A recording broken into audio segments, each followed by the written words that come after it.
Good morning. Hello, everyone.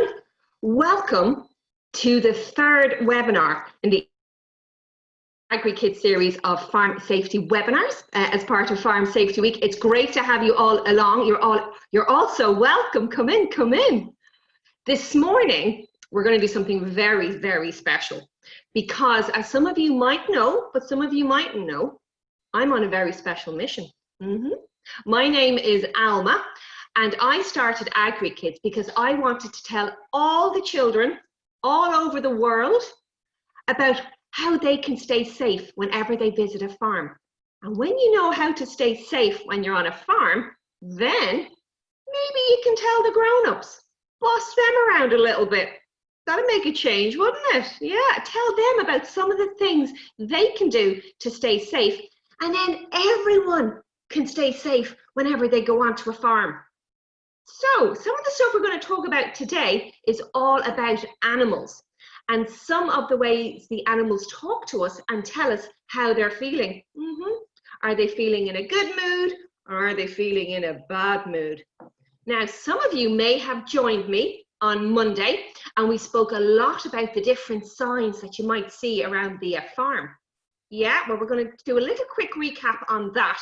But before I do, I'd like to say a very special thank you to Flogas, who are making these webinars possible as part of Farm Safety Week this week. Also, I don't have the chat working today, but you will see the Q&A box. So if you'd like to ask a question, if you'd like to answer a question, or if you just want me to say hello and tell me where you come from, that's all fine. You can put all your chat, all your questions into the Q&A. And we're going to do a quick test. Do you all see a little button that says raise your hand? Let's see how many people can put their hands up right now. Straight in. Amazing. Put up your hand function is working. Fantastic. Well, guys, let's crack on. Now, some of you may have been with me on Monday and we spoke a lot about signs. So what kind of things did we talk about? Well, we spoke about where you might put up a sign or where a sign might be needed on the farm. Like, for example, in the bale shed where the bales of hay or straw might be, there's two particular signs the farmer might put up there. One to let people know, careful, don't fall, or careful, something might come down on top of you. So they're two very important signs. Do you remember this guy? We're going to be meeting some of his friends later on. Yeah, this is Barney, still so handsome, isn't he? And we all know the kind of sign we need to put up whenever Barney is about, don't we? We see that sign and we know, we don't go into the field. Loads of this happening. And there's going to be loads of maybe combines coming out now and trailers and tractors drawing loads of grain to and from the mill.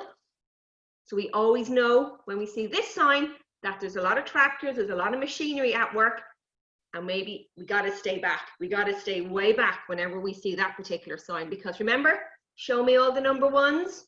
What's the number one danger? Tractors and machinery. And remember, on Friday morning, we're going to be talking loads about all the different types of tractors and machinery and other vehicles that we see on our farms.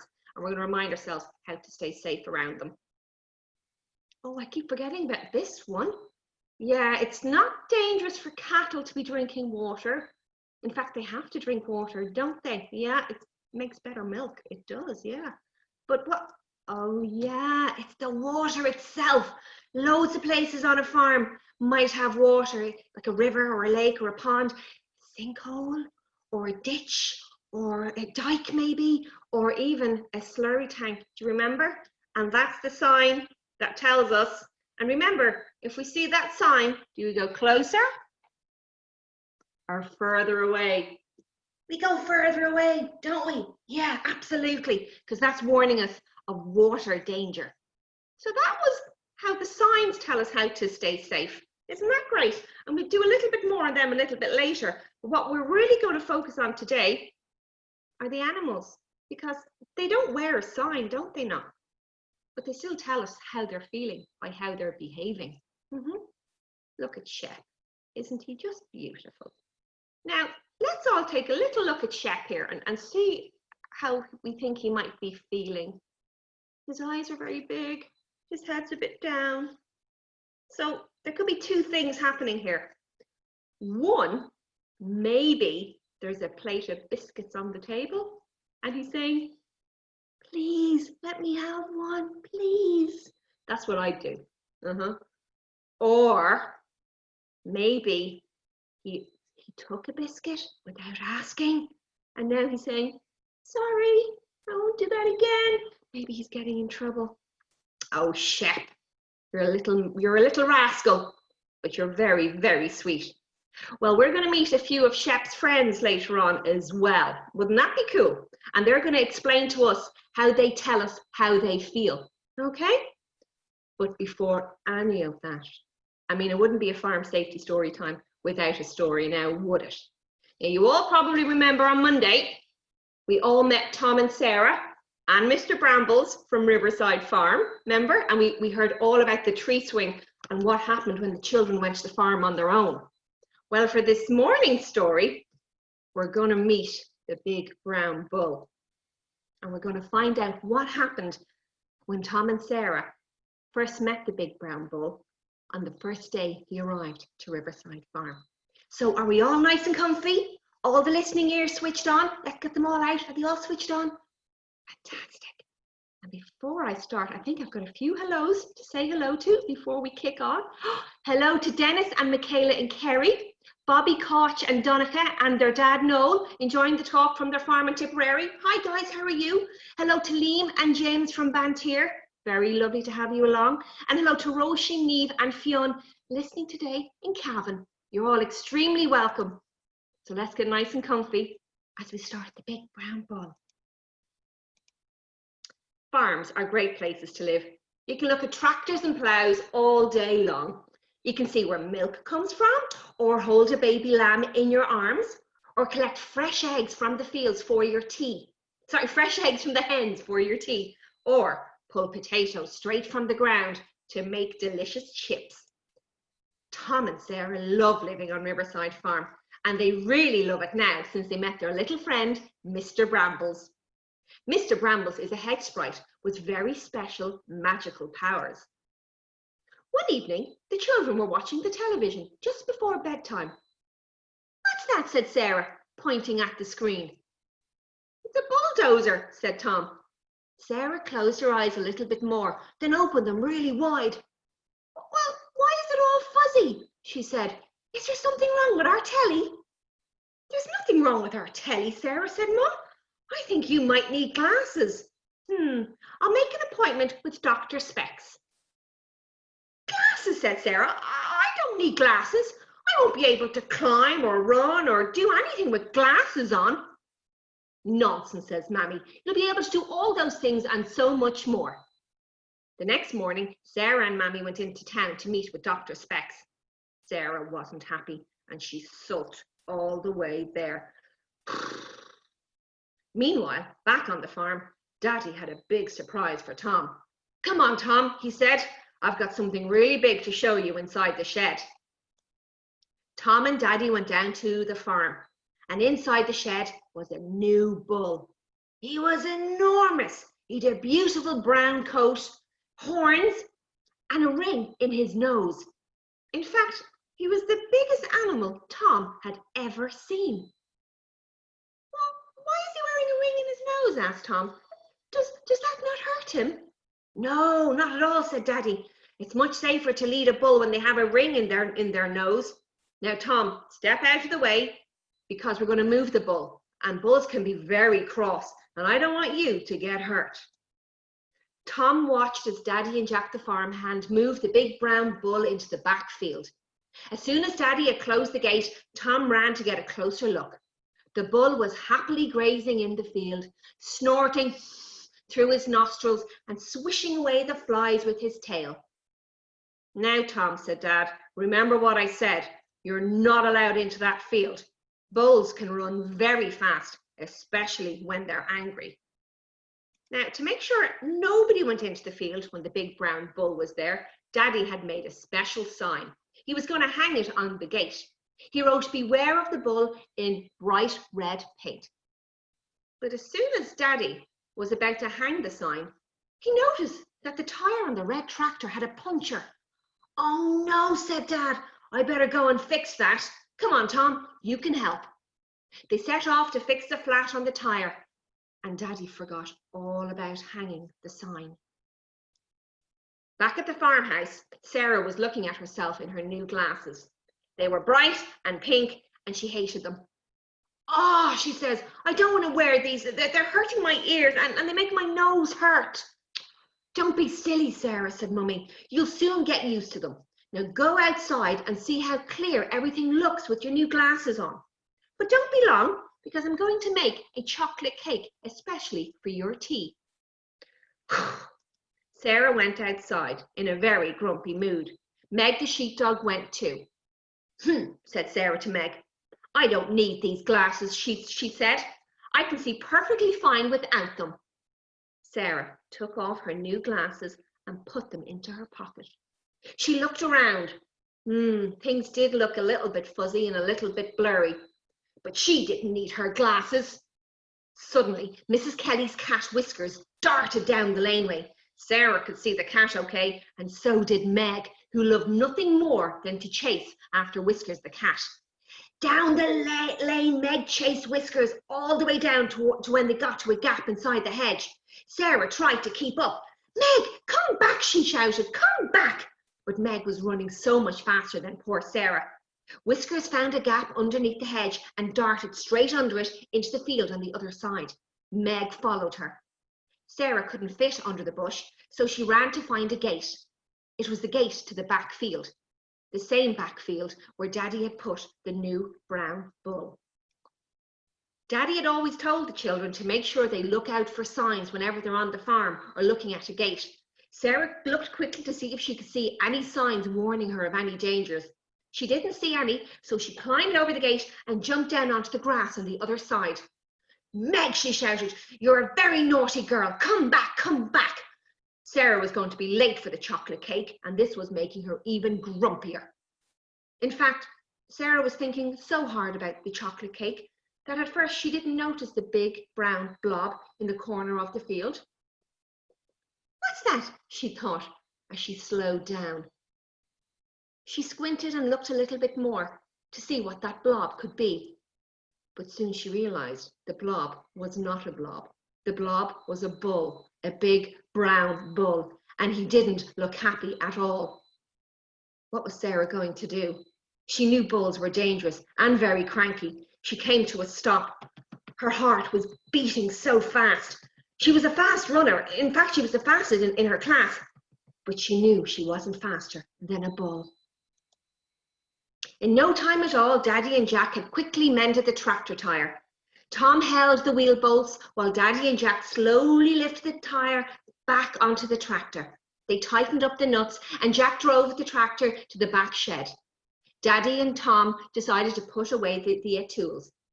As Tom took the spanners back to Daddy's Jeep, he noticed Meg, the sheepdog, sitting in the front seat. She was panting heavily as if she had been running. "Meg, what are you doing here?" asked Tom. "Oh," said Tom, stroking her ear. "You must have come down to the farm with Mammy and Sarah. Maybe they heard about the big brown bull and were coming down to have a look." Tom and Meg walked towards the back gate of the back field, and they looked in. Tom was wondering, I hope they're not in the field together.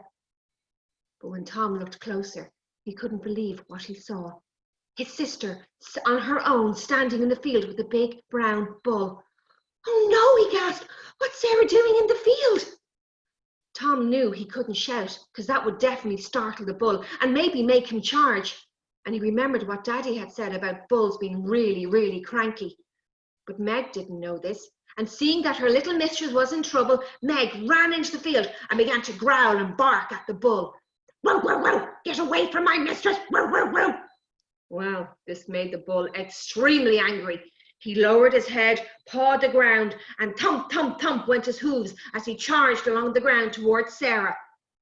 Meg suddenly got a fright, and she could run very fast, and she quickly ran away and jumped over the fence to safety. But Sarah was so scared, she was stuck to the spot. What was Tom going to do? There was no time to get Daddy or Jack. There was only one person who could help Sarah now, Mr. Brambles. Tom closed his eyes and says, Mr. Brambles, Mr. Brambles, Mr. Brambles, oh, please don't let it be too late. Just as the bull was thundering towards Sarah and surely about to squish her into the ground, he slowly lifted up towards the air and soared straight over Sarah's head. Run, Sarah, run! And run Sarah did, all the way to safety. Moo! Went the bull as he soared through the air before landing on the ground with a gentle thud on his bottom. Are you okay, Sarah? Asked Tom as he put her arm around her. I think so, said Sarah, her voice still shaking with fear. Suddenly, Mr. Brambles appeared beside Sarah. Oh, Sarah, he says, I'm so glad I got here at the right time. That guy was a very angry fellow. I know, said Sarah. Thanks, Tom, and thank you, Mr. Brambles. You've saved the day once again. Suddenly, there was another voice. It was Daddy. Tom, where are you gone? He called.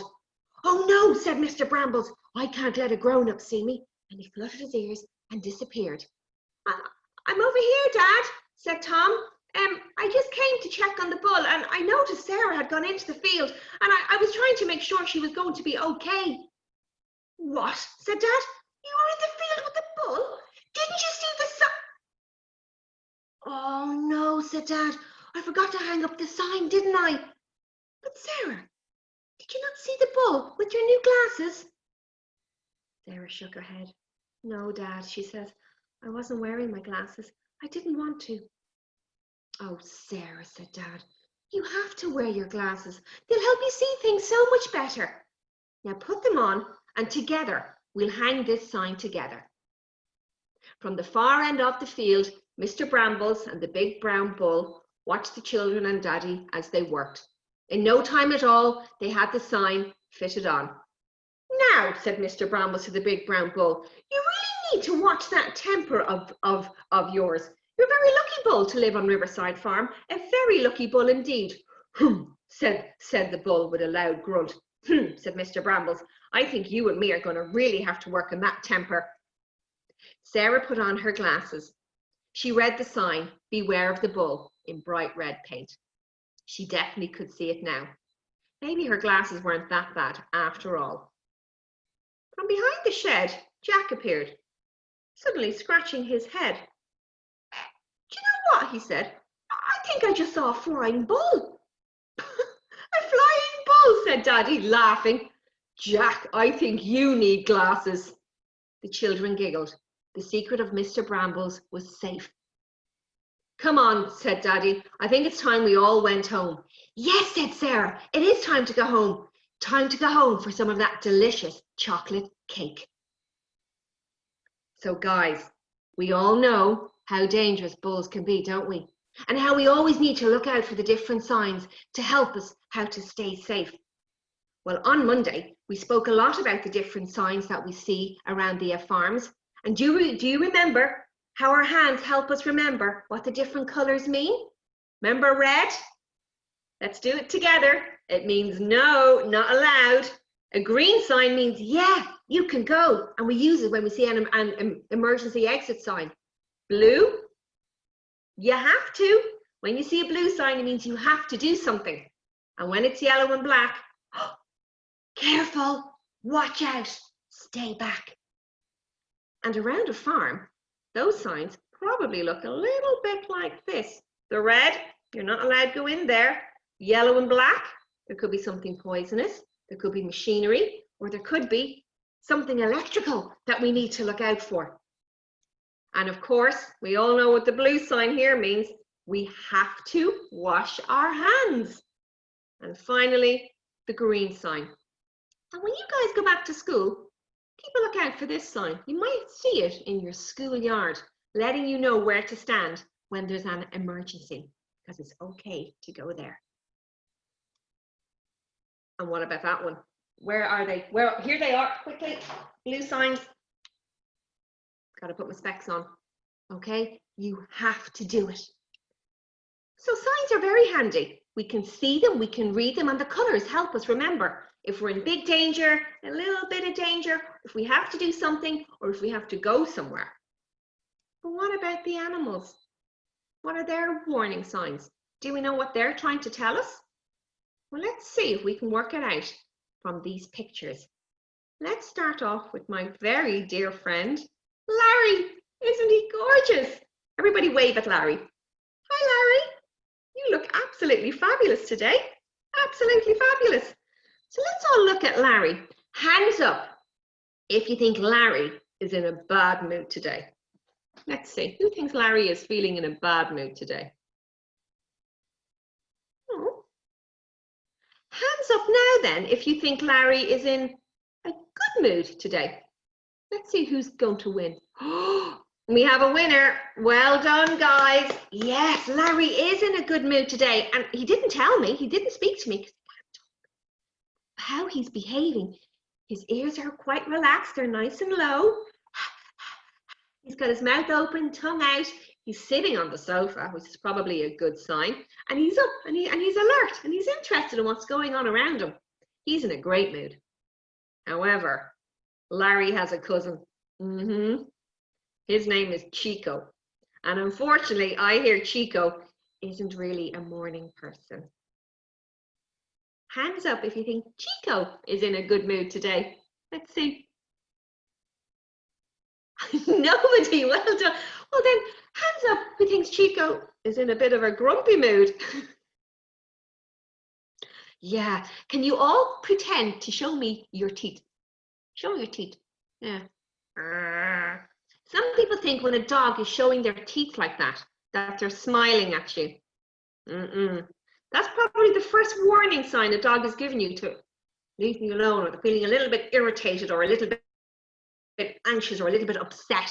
I had a beautiful dog called Jimmy, and Jimmy hated the hairdryer. And he would come up whenever I was drying my hair, he'd be like, now he wasn't going to do anything to me, but he was letting me know he wasn't happy the hairdryer was on. But as soon as I switched it off, he was back to Larry. He was grand and happy again. But I knew, I'll do it really quick, Jimmy. It's okay. It's okay. I knew he didn't like it. So when they're showing their teeth like that, stay back. Okay? They ain't happy. So what about cats? Here's Marmaduke. Do you think Marmaduke is enjoying getting a little rub and a little cuddle? I don't think so either. What kind of noise does a cat make when it's not happy? Can you all do it? Let's see if I can hear it. Yes. Hiss. Everybody show me your paws. Pretend these are your paws and hiss. Or just even one. That's cat saying, go away. Leave me alone. Okay? So that poor Marmaduke there doesn't want to be rubbed today. Maybe he feels a little bit sick today or a little bit tired. And he wants to be left alone till he feels better. Okay? But Kitty, on the other hand, Kitty loves a little rub, loves a little cuddle. And the noise Kitty makes when she's in a good mood. Can you all purr? Yeah, she's feeling really good, isn't she? Isn't she gorgeous? In fact, there's a really good tip I have whenever you want to pet an animal. Okay, and before we talk about that, I want to see who else might have a question. Hello to Connor McCandless. Great to have you listening in. And I know Connor was with me on Monday. Great to have you back again. Great to see you. Can you all purr? Let's see if I can hear all the purring happening. Well done. So the little tip I have to tell you about what's a good way to figure out if an animal wants to be petted or not petted is this. I'm going to get Meg. Remember Meg from our story? This is Meg. Hi, Meg. Say hello to everybody. Hello. Hello. Isn't she gorgeous? So Meg, will you help me today? You promise? You'll be a good girl. Isn't she wonderful? So I know Meg really well, but sometimes Meg might feel a little bit under the weather. And whenever a dog feels under the weather, their tail might go down and tucked in between their legs. Their ears might be very flat. And you might want to go and lie in the corner, mightn't you? Yeah, and that means you're not happy, doesn't it? You want to be left alone. And that's okay, isn't it? It's okay to kind of want to be on your own for a little bit. Yeah. But when Meg is in a good mood, that little tail is wagging, your mouth is open, and you want to play. So I have found out that when you are maybe at somebody's house, or if you want to see if your dog wants to be petted, you can count to 3. So you can do the count to 3 approach. So I would always go, good girl, Meg. Little rub, put my hand up and go 1, 2, 3. And if Meg goes, hey, give me more of that, and she wants another rub, then I know she wants a little rub. But if I do 1, 2, 3, and Meg walks away, then I'm thinking, you know what, maybe she doesn't want a little rub today. So we leave her alone until she feels a little bit better. And another time Meg, I know, doesn't like a little rub or a little pet. It's during dinner time, isn't it? Yeah. You love your dinner, don't you? Yeah. And you don't like it if I try and interrupt you? No. So whenever our dogs or cats are having food, it's always a good idea to let them finish. Because remember, when they were born, they probably had loads of brothers and sisters, and they were all trying to get food at the same time. And it was like a quick, get it, grab it, grab it, grab it. And it was a bit of a skirmish and very competitive. So they always like to be left alone when they're having their little bit of dinner. Okay? Now, if you have a dog or a cat, I'd love to know what its name is. So pop it into the question and answer box, and let's see how many dogs and cats names we can learn today. Wouldn't that be cool? Yeah? So dogs and cats are quite easy. But remember, we're talking about farm safety, aren't we? So let's talk about some of the animals on the farm and how they might talk to us and tell us how they're feeling. We've loads of horses on our farm. Loads and loads. Oh, I think I have some cats in, have I? Oh, hello to Amy Carney in Ballincollig in Cork. You're watching again today with your mum. Amy, welcome back. Thank you so much for coming. Oh, I have a fantastic question here from Keen Cashman. If you happen to be in the field with a bull and he starts to charge at you, what should you do? Oh, this is from Nicole. Well, Nicole, first of all, don't go into the field with the bull. Absolutely not, okay? But when we have bulls and we need to go into the field, maybe we need to work with them. We always go in like a Jeep or the tractor so that we're covered, so we can get in and get out very quickly. Now, I've known some farmers that when they are in a field with a bull and something happens, they might have a stick and they throw it and the bull could take off after the stick. And also, we'll always make sure that we know exactly where our escape route is, okay? So if we always make sure we're close to the gate, we're close to the hedge, so we can get out if we need to on a moment's notice. But remember, you don't go into the field with the bull, ever. I want to talk a little bit more about the bulls very, very shortly. Superb question, well done. We have Otto the dog and Boris and Shadow the cat from Lena O'Regan. You've got 3. You're so lucky. That's amazing. Keen Cashman in Mallow. You have a black Labrador called Jack. That's of course. I have a little black Labrador called Benji. He's 5 months old and he keeps eating holes in my wall. So if anybody has any tips to help me to stop my dog eating holes in the wall, he's full of action. He's full of activity. He really is. Hello to Matt and Harry in Cork. Great to have you along. My dog's name is Shep, and that's Michael Stephen Carney. Oh my God, Shep. We had a Shep at the beginning of the presentation. Do you remember that? My dog's names are Lady Pepper, Clover, and Jules. Amazing. Zeta Brett. Is that a dog or a cat called Rodders? That's a fantastic name, I have to say. Guys, I love the names. So now you all know how to maybe behave and how to read your animals to know if they're in a good mood or a bad mood. But if anybody has any horses, horses are really good at telling us how they feel just by using their ears and their tails. If a horse's tail is swishing, maybe when the rider is on its back, that's a sign that they're feeling a little bit edgy, a little bit anxious, a little bit cross. And they're also swishing their tails to get rid of flies, aren't they? But their ears are probably the best way to really work out how they're feeling. So if everybody take out those magic hands again, and we're going to do our horsey ears, okay? So we're all going to learn how to speak some horse today. I think it is going to be a test in school at some stage. Okay, here we go. So when horses are happy to see us, their ears are forward and they're alert and they're like, oh, what's going on? They're interested in what's happening. They're a bit tired though. No. Just let the ears flop out to the side. They might drop their head, lift their back leg, and have a little sleep. Horses can sleep standing up, you know, they're very clever, very clever.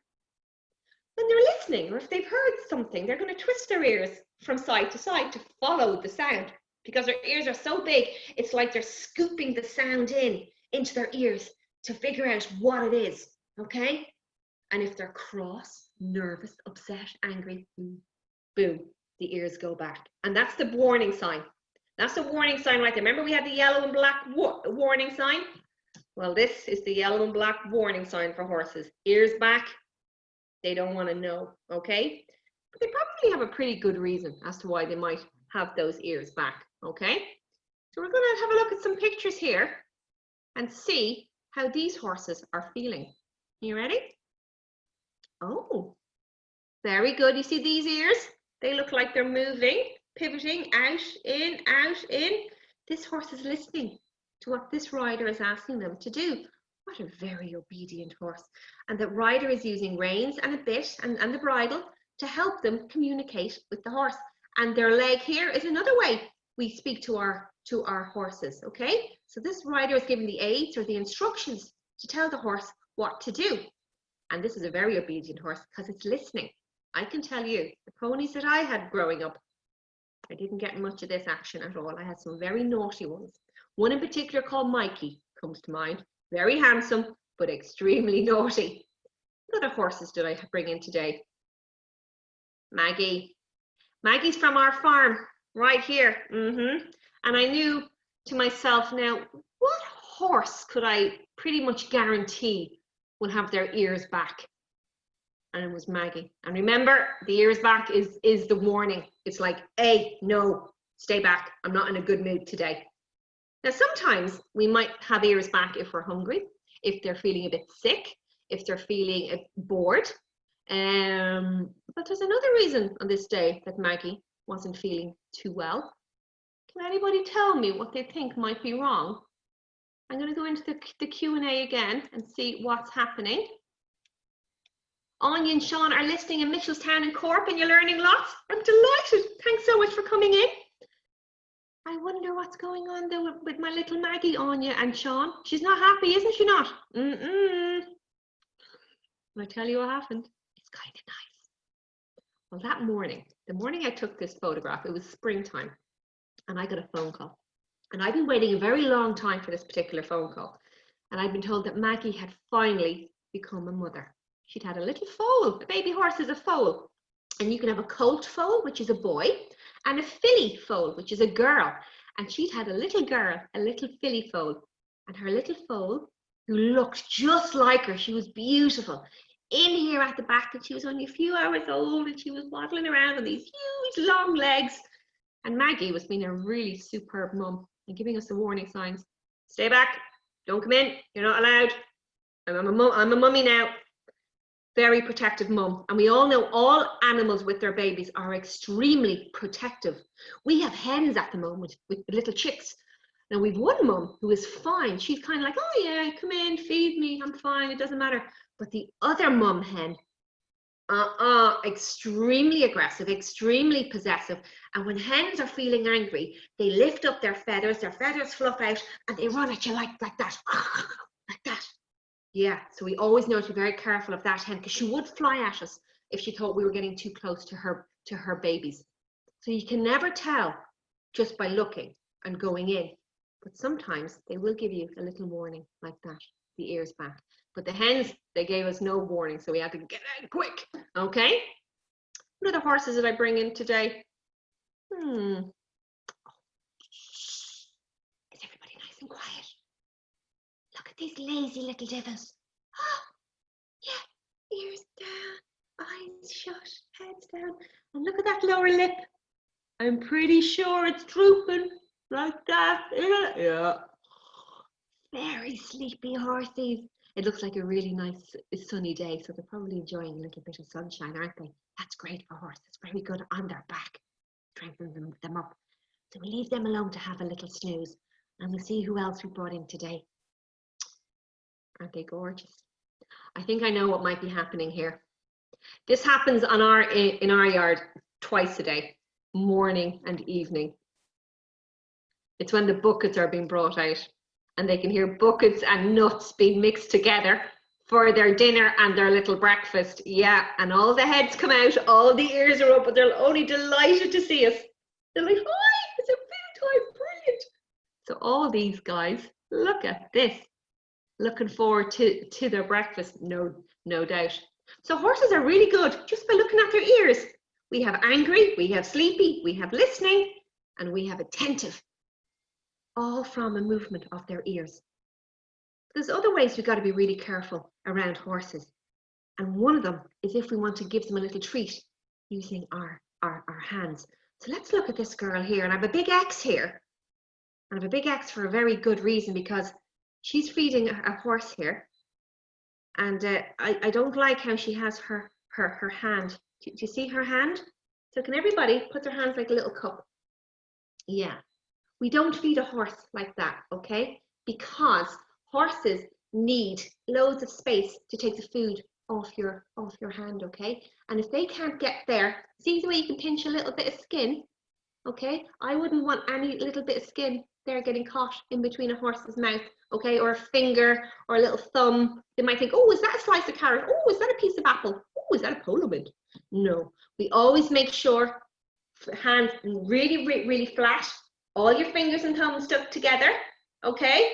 And that's how we feed them, okay? And it's really important to do that, because we're giving the horse loads of room to take the food, because sometimes they'll actually just suck it up with their lip. And sometimes they might lick your hand. Sometimes if you put your hand out to a horse, they'll give it a little lick, okay? And that means that to take a little bit of salt off your hand. Horses love salt. We sometimes give our horses a salt lick, which is full of lovely little minerals to keep them nice and healthy. So they sometimes like that.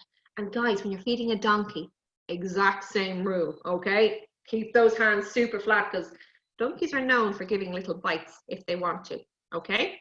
Now, I have a little pony with me today, okay? I don't have a name for this pony. If anybody has any good names for my little horse here, pop them into the Q&A box. This poor guy doesn't have a name. But if you look at his eyes, do you see where they are? They're on the edge of his head. They're spaced out really, really far, aren't they? And the reason why horses have their eyes spaced out so far on their head, we see here, look, it's right at the side. It's not in the middle where our eyes are. It's right here on the side of their head. That's so they can see nearly a full circle around themselves. So they can protect themselves from any danger. They can have a pretty good look around to see what's going on. But that doesn't mean they don't have a blind spot. They definitely do have a blind spot. In fact, they have two blind spots. And do you remember what a blind spot is? It's a place that you can't see. Remember we spoke about tractors before, and they have two blind spots, right down the side and right out the back? Well, horses have two blind spots too, okay? If we go here, you see the back? Right here is a blind spot on a horse. And that's why we never walk up behind a horse. Don't approach a horse from the back, because they can't see you. They won't see. They will hear you though. Those ears, you know how good they are at hearing things. And their instinct to anything that comes up behind is to get rid of the danger. And how do they get rid of danger that they hear behind them? They can throw out a kick. You'll be right in the horse's kick zone if you go up behind them. Another place we don't approach a horse is right at the front. Right there, kind of around their forehead, is a blind spot. And they won't see you. And especially this horse here, he's having a graze, isn't he? He's eating grass, nom, nom, nom, nom, nom. And he's not going to be able to see anybody coming up. In fact, he'll have to lift his head up to see what's going on. So if he's eating grass, and if, especially if he doesn't hear, you'll give him an awful fright. You'll get a shocking fright, won't you? Yeah, you won't like it, won't you not? No. So we don't want to frighten them, because if they get frightened, they could startle, swing back a kick, throw up their head, or even like stampede or take off. We don't want that to happen. If they bolt, which means that they run in a panic, they could do a lot of damage. Okay, so the best place to approach a horse is where they can see you, which is right here. Remember, at the side. So this place here, this area here, is the horse's shoulder. Top of their front leg, bottom of their neck. That's their shoulder. And that's where you aim for. Aim for the side of the horse, okay? Because they can see it coming. And that's why we do everything from the side of the horse, okay? We will lead them, we will groom them. We will start here and work our way back. And by the time we get to here, we will use our voice and we will rub them and say, guys, it's only us. Don't worry, nothing to be afraid of, okay? And we'll also feed them as well from the side too, okay? And that's the best. That's why they can see us, okay? Do I have any names for my horse? Anybody put some good names for my horse in here? Bobbles or Horsey. I love that. Georgie the pony. Thank you very much, Claire Wiseman. Lena O'Regan has Bobbles or Horsey. I like Bobbles. Aisling Mugovan. I think you should call her Sunshine. Sophia, age 7 from Whitegate. Sunshine is absolutely lovely. Are you contacting me from County Clare, by the way, Aisling Mugovan in Whitegate? I was in County Clare last week and I passed a place called Whitegate. JP suggests Tato, like our companion pony. Tato is very appealing to me because it reminds me of crisps as well. That's a great name. Nikki from Keene, that's a great one. Johnny for a boy or Rainbow for a girl. Great idea, guys. Amy Carney, thank you so much for that. We're going to have to pick a name for you. We'll put all those names, I think, into a draw and pick one. What do you think? Yeah? Because you've got some great name ideas there, yeah? Okay. Thank you guys so much. So what other animals do we need to talk about today? These two. Can everybody say a big hello to Barney? See, my granddad had a bull in his farm called Barney, and I loved him. That's why I call all the bulls Barney. I love them. And over here is Barney's girlfriend. This is Camilla. Isn't she beautiful? She's got her hands full now today, but she's a beautiful girl, okay? I'm going to do a competition. I want to work out. So everybody, get ready to put your hands up. Hands up if you think Barney here is the most dangerous animal on our farms. Put your hands up if you think he is. Oh, you there? Yeah. He's very big, you know, very big, huge, very strong. Look at all those muscles. And look here at the back. You know, some bulls can run faster uphill than downhill. But don't think you're getting away if you go uphill. You'll get up there. All right. And we don't go into the field with that bull. Remember what I said. Very territorial creatures. Okay, well, who thinks then Camilla? Look at the little calves. They're gorgeous. Twins as well. Good Lord, she has her hands full. How do we think Camilla might be the most dangerous animal on our farms? Oh. Give it another second. Why do you think, into the Q&A box, why do we think Camilla is so sweet? Cows give us milk, and from the milk we can make ice cream, the good chocolate, cream, milkshakes, butter, yogurts, all that amazing food. And you think that beautiful animal, because all that beautiful food, is more dangerous than Big Barney? Why do you think Camilla is the most dangerous? Let's see if anybody has put it into the Q&A box for me. Let's see. Anonymous attendee, you're straight in, protective of her baby. Keen says because she's just had baby calves. Give yourselves a big clap. Well done. Camilla's is the most dangerous animal on our farm. She is. In fact, she's probably 7 times more dangerous than Barney. And her reason? She's a freshly calved cow, isn't she? She's protecting her babies. In fact, even during the calving process, cows get very stressed and very anxious and very agitated and will kick and will puck in a moment's notice. So as farmers, we've got to be really, really careful and make sure we have proper handling facilities when we're working with a freshly calved cow and working with her calves. Because if we have to go in there for whatever reason, we need to make sure we have her put to one side where she can't get us. And then when we come out, we can release her back, okay? But it's super important that we're not in there with her. I heard somebody say that he would put the little calf between himself and the mother cow. No, absolutely not. You really got to put a barrier between, like, I'm talking metal, between yourself and a freshly calved cow when you're working with a calf, because she is extremely protective. It's her instinct, it's her maternal instinct. And you know, at the end of the day, she's doing what nature intended. She's been a really good mum. So just like Maggie the mare that we met, Camilla the cow is a very protective mum. The hen on our farm, very protective mum. So all animals are very protective, okay? Got to be so careful. Even around dogs with their pups and cats with their kittens, extremely careful, okay? But that's not to say that himself here doesn't have his day. that, you know, there won't be times that he won't be a little bit, you know, there will. And there's certain things that he does to let us know he doesn't want us, okay?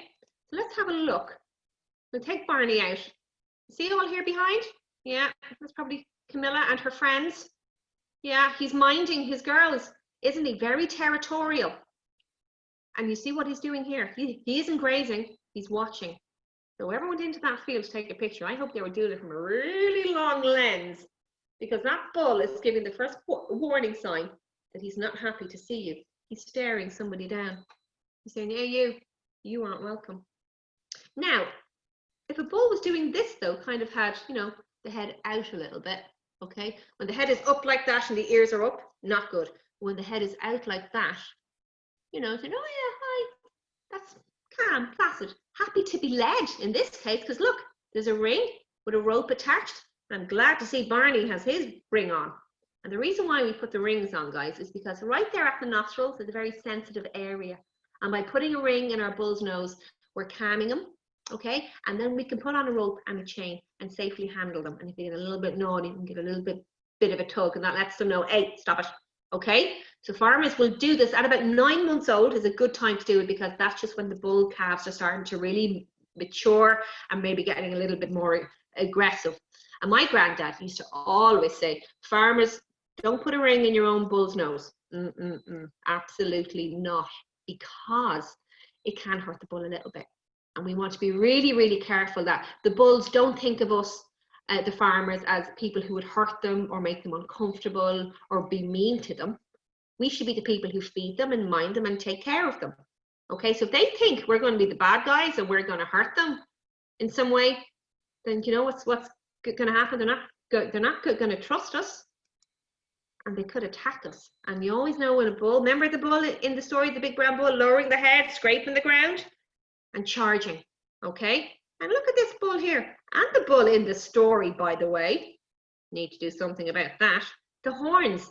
We don't like horns on our bulls, because for health and safety reasons as well, even the bull is just plain and kind of, hey, if they have big horns, they could do a lot of damage, okay? So when they're very young, only a couple of weeks old, baby, we'll make sure we take those buds off, okay, the horn buds, because they haven't really attached onto the skull yet, so it's the best time to do it. It's not very intrusive. He would have had his buds removed there, but there's one starting to stick out, but it's sticking down, which is okay, sticking down. Now, there's some bulls that don't have horns. Did you know that? Does anybody know a breed that doesn't, a breed of bull that won't have horns? Does anybody know? Let's see if anybody has it in there. Let's see. Anybody know? An Angus. Yeah, no, they won't have any horns. I won't need to do any debudding with any of the Angus. Okay? So bulls, fantastic creatures, beautiful creatures, but we got to be super careful around them. And all farmers, we always make sure we don't go into the field unless we're covered, maybe a tractor, a Jeep. I know some people say a quad, but I've known bulls to catch up on quad bikes before, okay? These guys can run fast, okay? And they can move, they really can. But there's something else we need to talk about with bulls. What color is that? Hands up if you think red. And look, I'm wearing a red jacket today. Hands up if you think red is a bad color to wear around bulls. Let's have a little competition now. Show me. Hands up if you think bull red. Don't wear it. Interesting. Hands up who thinks it's fine. Don't worry about it. And if you think it's fine, tell me why in the Q&A. Why do you think it's okay? A lot of people think it's a bad idea. So tell me if you think it's an okay idea by telling me why in the Q&A. And let's see who has come in there. Anybody? Let's see. Oh, people putting up their hands. Yeah, but why? Why do you think it's okay to wear red around a bull? Good man. Keen is in there. Bulls are colorblind. So they don't actually see color at all. So when people say, oh, like a red anonymous attendee, they're colorblind, they certainly are. So when people say they can only see shadows, yeah, so like gray, black, white, and they're all fine, guys. They don't mind those at all. Aisling Mugabin, actually from Sophia, bulls are colorblind. Well done, Sophia. Guys, I am so impressed by your knowledge of animals. This is amazing. So they might see pale yellow or pale blue, and that's fine. They don't mind that. What they don't like, being territorial creatures, is movement. Things shaking away with those shadows or movement. They're like, oh, what's that? Get out, you're not welcome. Get out, I don't want you. And you know that person out in Spain, just like, is it the matador? You ever see Ferdinand the Bull? I don't like that matador. But it's not the colour of the cloak that's angering that bull. It's the fact, first of all, that they've probably been a bit mean to that bull. And also, number two, they're waving a cloak, aren't they? They're waving it out and going, I don't like it when people wave things in my face. That makes me a little bit cross too. So that's why we say it's not the colour, it's the movement that's created that actually angers the bull. But there is something I need to warn you about. A good friend of mine, Angus Mannion, he's in Sligo and he knows loads about cattle. And he rang me up one day and says, Alma, will you do me a favour? I said, I will, of course, Angus, what is it? He says, next time you're talking to all the children, will you remind them that livestock, if farmers are out in the field with livestock, maybe livestock they don't know, don't wear a high vis. No, because see, the little reflectors there and the vibrant colour, okay, it's more so the reflectors, they believe, can actually spook the cattle, because it's like, what's that shimmering? What's that shining? And there's been a lot of accidents where cattle have maybe stampeded or charged because they've seen a reflector. So we always say, yeah, high vis vest in a farmyard or out for a walk. But if farmers are in the field, maybe with cattle they don't know as well, don't put a high vis vest on. Take it off, put it into the pocket, okay? Because we don't want to spook them. All right. Little tip for you today. Okay. Now, the last thing we got to do. You've met loads of animals today. You got to wash the hands. There's something called zoonosis, and that's when a disease will go from an animal to a person.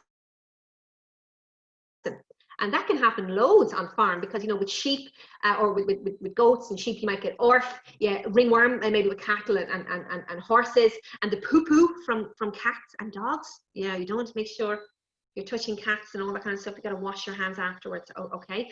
Best way to wash your hands, and you all know how to do it. Remember the blue sign? When it's blue, you have to. So let's do it all together, okay? Loads of warm, soapy water. Make bubbles. Spread them on top. Spread them on top. Wiggle in between. Give a little twist. Give a little twist. Don't forget to clean each of the wrists. Give another wiggle in between. Clean your thumb, then the other one, and rinse those hands till they're nice and clean. 20 seconds and you're good to go, guys. 20 seconds and you're good to go.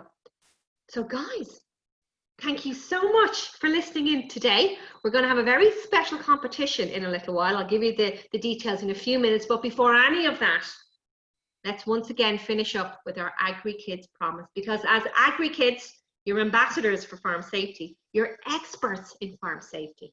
You can tell everybody what to do and how to behave, and remind everybody about all the different things that might be on a farm that could be dangerous, okay? And also remember that when you do go to a farm to visit, and make sure you go with somebody, ask loads of questions. Ask, what's that? What's that? What does that do? Why? Because there's so much to learn on a farm also, isn't there? That's where our food comes from. It's a great business, and we learn all about how to take care of our animals, okay? So everybody, raise your hand. I promise to never go to a farmyard on my own. I promise to never approach an animal I don't know or without the owner's permission. I promise to keep away from all machinery when they're at work. Okay?